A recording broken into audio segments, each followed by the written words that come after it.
Сәлем балалар, сендерге желтоқсан желі туралы бейне дайындадық. Көріп тамашалайық.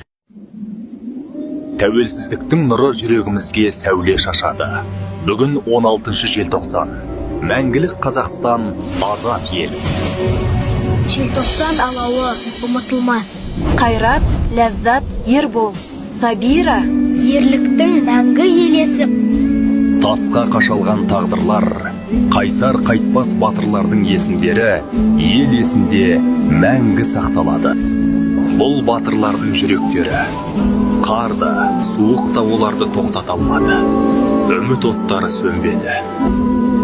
Батырлардың рухы аспанда жарқырады.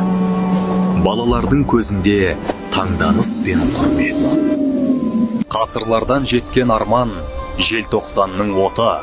91 жылдың таңы тәуелсіздікке бастады. Азаттықтың ақ таңы атты.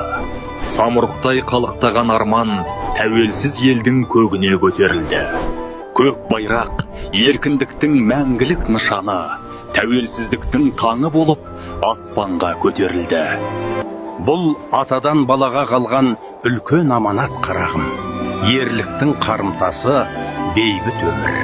Таң атты, азат елдің нұрымен, қанатты қыран қанатын кеңге жайды. Өш ұрпақ бірлікте тұр. Өткен мен бүгіннің жетістігі ұрпаққа жол көрсетеді. Бұл жаңа Қазақстан. тәуелсіздік, ту, әнұран, конституция. Бәрі бір тарихта. 16 желтоқсан мерейлі қуанышты күн. Сондай-ақ боздақтарды еске алатын күн. Тәуелсіз Қазақстаным, бірлігің, ерлігің, болашағың мәңгі болсын.